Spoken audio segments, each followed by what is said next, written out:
right, we are live. And let's just see. Starting it a little bit early, but that's okay. All right, so today our topic is really important. It is about, hello Ad. It is about the Utaguchi placement. So where to set this part of the shakuhachi against the face. And this has been a topic that I teach to my students basically on a weekly basis.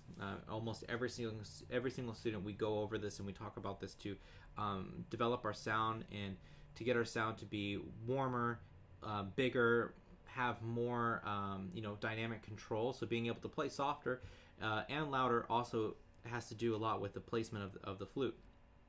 So the main thing is, what I'm going to show you what I'm going to do is I'm going to change the camera angle really quickly. And I'm going to give you a couple examples in a second. But first, I want to talk about like the actual setup from a front video perspective. So when we're playing this flute, one thing that I see a lot that happens is kind of coming off to the side and playing and not being really centered. And sometimes I think going off to a little bit to the side is not a bad thing. I play a little bit to the right as well, but a little bit to the left or a little bit to the right is not bad. But a full twist out is no good. That's not going to help you at all.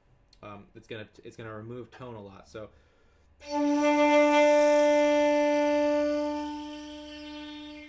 you see how it raises the pitch. And so I've talked about this before actually. When I play in Seiza, one of the things that happens a lot for me when I'm playing is I'll be sitting and playing, but I have to look down at my music. And as I look down at my music, I flatten, and then what I do, I move out to the side in order to raise the pitch. Now what ends up happening there, listen to that sound, versus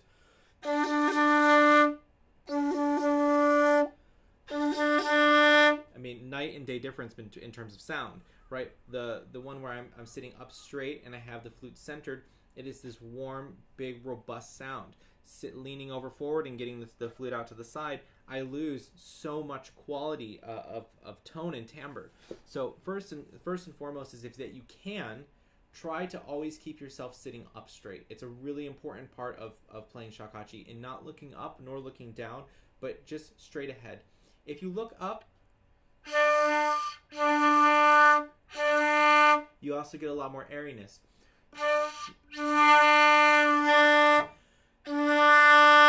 And then also, of course, the pitch will raise up, which will then cause you to lower the shakuhachi, and then it becomes a domino effect of problems. So let's switch over the camera to the close angle.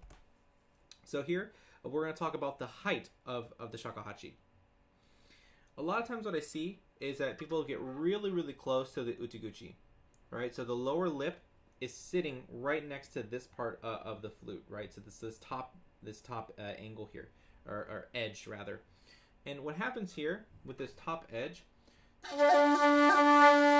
is that you get this kind of really muddy, but it is a kind of attractive sound because it's very warm and it's a little buzzy, and all the notes come out very clean.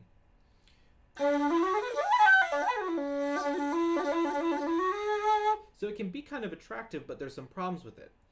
And the main problem is that it's not your fullest sound and it's not your fullest core. So up next to your face, it sounds really, really warm, and it sounds really nice. But far away from your face, it actually sounds very small and weak. So versus, I'm just going to take this up. So listen to that difference again. Really not that loud.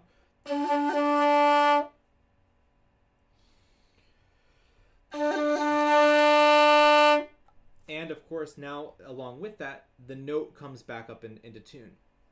So one more time, let's go back from the front angle. So just to give you an idea of some of the things that I do, or what I was doing when I was trying to figure out how can I get my best tone.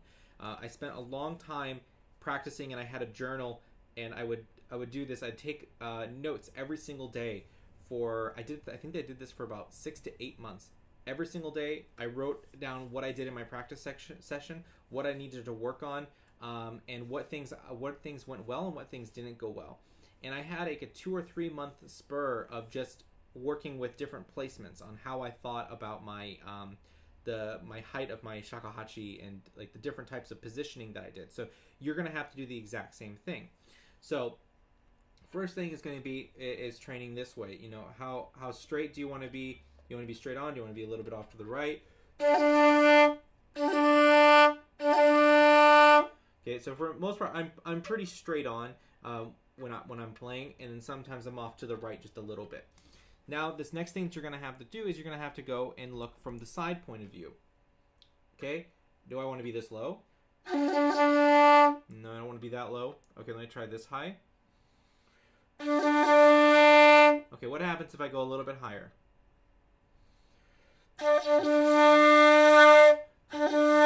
Alright, well now I'm losing some tone, so then I might have to raise the flute a little bit. And it's not working for me.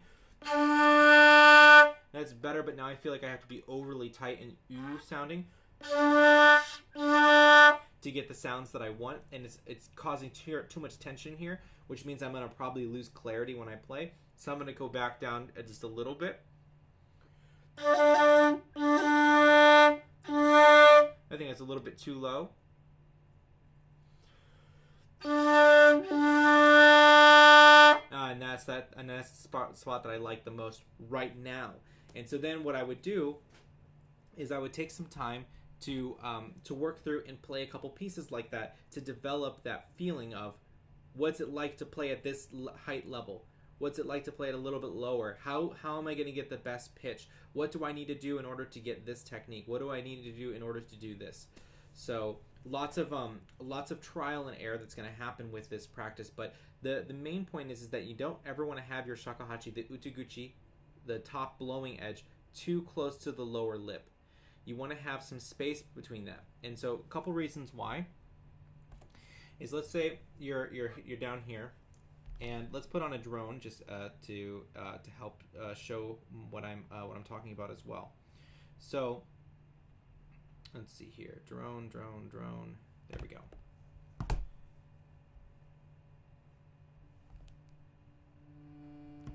It's really low. We'll have to get a little bit higher. We'll change it to. Oof, that's a terrible sound. That's good. So we're on a lower position. So I'm playing flat. So I have to come out to the side to get in tune. Okay, let's see how well Mary works.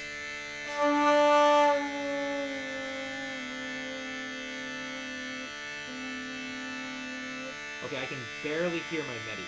Let's try it from raising it up.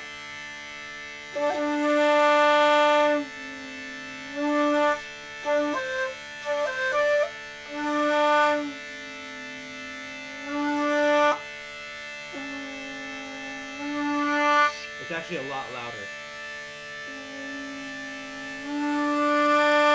Now, not like significantly louder, because most dai medi notes are going to be very quiet in general, but I find it a lot easier to drop down and hit that note with the higher positioning.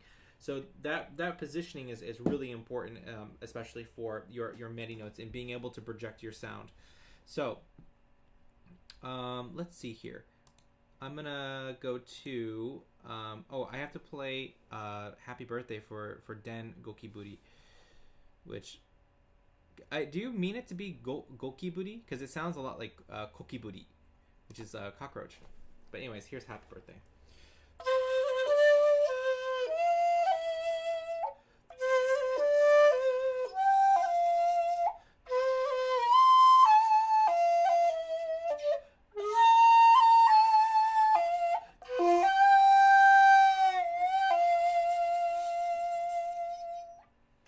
With a little bit of extra Honkyoku flair in there for you.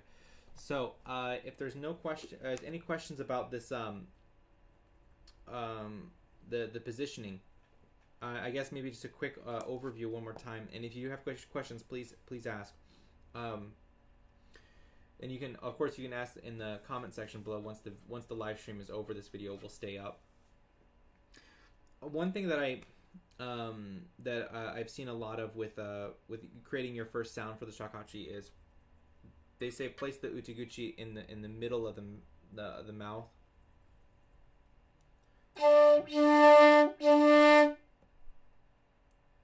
Actually, when I have mine set up, the utaguchi actually hits the bottom of my top lip.